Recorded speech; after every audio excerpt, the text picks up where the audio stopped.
Hello everyone, welcome to my channel. और आज मैं आप लोगों के लिए लेके आई हूँ DOE की worksheet number 32 related to Nelson Mandela's chapter long walk to freedom. इसका एक्सट्रैक्ट देख लेते हैं। 10th May dawned bright and clear. For the past few days, I had been pleasantly besieged by dignitaries and world leaders who were coming to pay their respects before the inauguration. The inauguration would be the largest gathering ever of international leaders on South African soil. The ceremonies took place in the lovely sandstone amphitheatre formed by the Union buildings in Pretoria.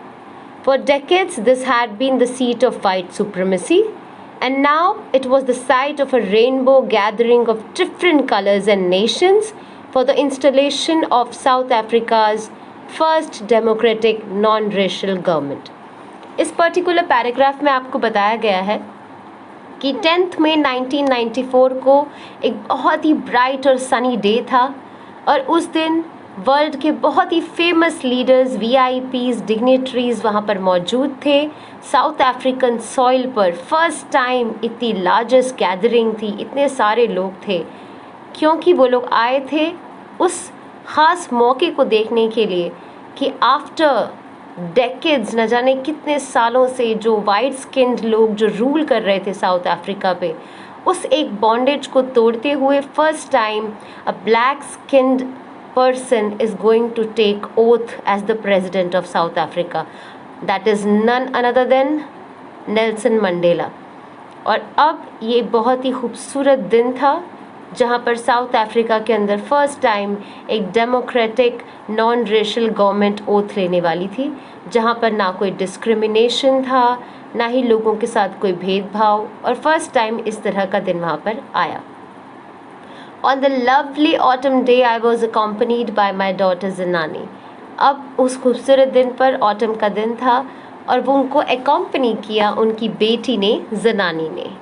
On the podium Mr. De Klerk was the first sworn in as second deputy president. Then Thabo Mbeki was sworn in as first deputy president. तो अब वहाँ podium पर, podium एक stand होता है जहाँ पर जाकर आप स्पीच देते हैं, तो उस पर्टिकुलर प्लेस पर जिसे पोडियम कहते हैं, वहाँ जाकर as a second deputy president oath लेते हैं मिस्टर डी क्लर्क। उसके बाद as first deputy president oath लेते हैं Thabo Mbeki. And last but not the least, I pledge to obey and uphold the constitution. अब यहाँ पर आई कौन है? Mister Nelson Mandela. लास्ट उनका टर्न आता है जब वो एज अ प्रेजिडेंट वहाँ पर ओथ लेते हैं। And to devote myself to the well being of the republic and its people. और वो प्रॉमिस करते हैं अपने देश के लोगों से कि मैं सिर्फ आपकी भलाई के लिए काम करूंगा और इस कंट्री के लिए अपनी जो ऑब्लिगेशंस हैं, जो मेरी ड्यूटीज़ हैं, मैं उन्हें फुलफिल करने की पूरी कोशिश करूंगा। We who were outlaws not so long ago have today been given the rare privilege to be host to the nations of the world on our own soil। और आखिरकार ये privilege, ये खुशनसीबी उन्हें मिली थी कि वो न जाने दुनिया के कितने ही जाने मानी शख्सियतों को होस्ट करने का उन्हें मौका मिल रहा था। We thank all of our distinguished international guests for having come to take possession with the people of our country of what is after all a common victory for justice, for peace, for human dignity। और आखिरकार जो न्याय, जो शांति की जीत हुई थी, human dignity की जीत हुई थी, उसको सपोर्ट करने के लिए जो अलग अलग देशों से लोग आए थे, उन सभी को उन्होंने बहुत ही ज़्यादा अपना आभार प्रकट किया, थैंक्स किया। We have at last achieved a political emancipation। Emancipation का मतलब होता है फ्रीडम।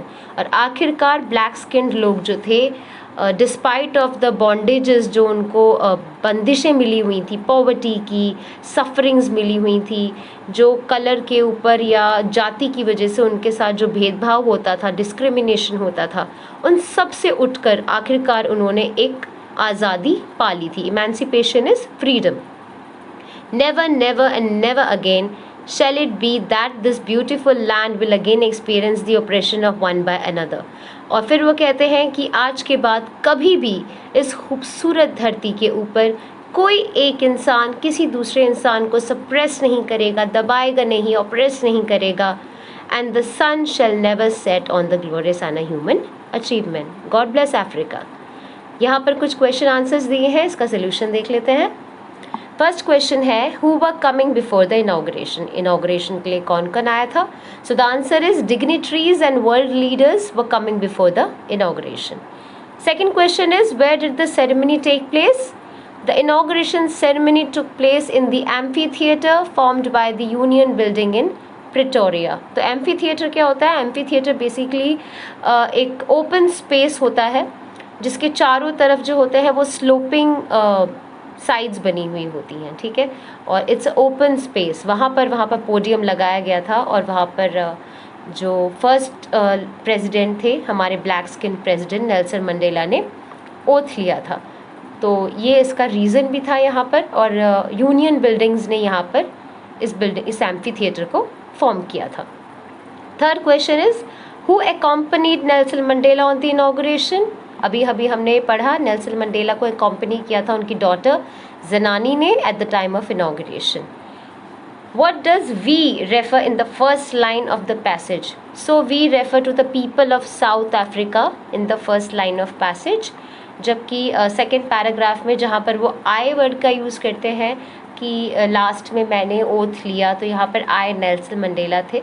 लेकिन फर्स्ट पैराग्राफ में जब वो वी कह के रेफ़र कर रहे हैं तो वो रेफ़र कर रहे हैं एक्चुअली साउथ अफ्रीका के लोगों को।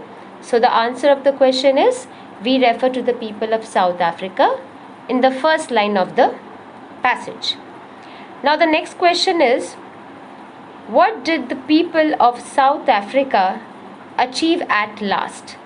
आखिरकार साउथ अफ्रीका के लोगों ने क्या अचीव किया जब सारा चैप्टर आपका ख़त्म हो जाता है? सारा स्ट्रगल जो फ्रीडम के लिए अपनी जो बॉन्डेजेस को तोड़ते हुए जो साउथ अफ्रीका के लोगों ने पूरा साथ दिया नेल्सन मंडेला का, किस होप के साथ, क्या अचीव करना चाहते थे वो लोग? इमेंसिपेशन, फ्रीडम चाहते थे, अपने जो बेसिक राइट्स जो हर इंसान का हक होते हैं जो उनसे डिप्राइव कर लिए गए थे, छीन लिए गए थे, उन्हें कुछ भी आज़ादी नहीं थी, वो पॉलिटिकल इमेंसिपेशन उनको चाहिए था। Then next question is find the word from the passage which means. आपको दो ऑप्शंस दिए हैं। A is an open space surrounded by sloping land, ये मैंने अभी आपको बताया था, amphitheatre. Second is platform a person stands on when giving a speech, एक जगह जहाँ पर खड़े होकर स्पीच देते हैं उसको पोडियम कहते हैं। स्लेवरी, गुलामी करके कुछ चीज़ होती है, तो बॉन्डेज उसके साथ बहुत अच्छे तरीके से जा रहा था। Then the last word is freedom. Freedom के लिए आपके पास ऑप्शन था इमेंसिपेशन एंड पीस। तो पीस का मतलब होता है शांति, और अभी जब हम लोग पैराग्राफ को पढ़ रहे थे तो हमने देखा था कि इमेंसिपेशन का मतलब होता है फ्रीडम। तो यहाँ बहुत ही क्लियर आपको ऑप्शंस दिए हुए थे, बहुत ही ईजी था आप लोगों के लिए डिसाइड करना। जब आपसे बोला गया एक ओपन स्पेस तो रेनबो ऑप्शन में था, तो रेनबो हो नहीं सकता था, amphi theatre was the answer. Last question में आप लोगों को पैराग्राफ में से ही कुछ ऐसे वर्ड्स का कॉम्बिनेशन ढूंढने के लिए कहा गया है जहाँ पर आप नाउन और वर्ब दोनों को इलैबोरेट कर सकें। उसके बाद आपको एक एग्जाम्पल भी दिया हुआ है, और एग्जाम्पल के बाद यहाँ पर हमें कुछ एग्जाम्पल्स खुद लिए हैं। एक वर्ड है inauguration. Inauguration is a noun और उसी का वर्ब होगा inaugurate. Second example is noun होगा इंस्टॉलेशन और इसका वर्ब होगा install. Third is possession. Possession is what? Noun, और उसका वर्ब होगा possess. Next word is achievement. Achievement is noun, so achievement का वर्ब होगा achieve. Next is operation. Operation का नाउन वर्ड है, इसका हमारा जो वर्ब है वो होगा ऑपरेस। ऐसे ही आप सप्रेशन, सप्रेस या और भी कुछ वर्ड्स ले सकते हैं। अगर आपको ये वीडियो पसंद आई हो, हेल्पफुल लगी हो, प्लीज़ लाइक का बटन दबाएं, subscribe my channel and share it with your friends. Take care.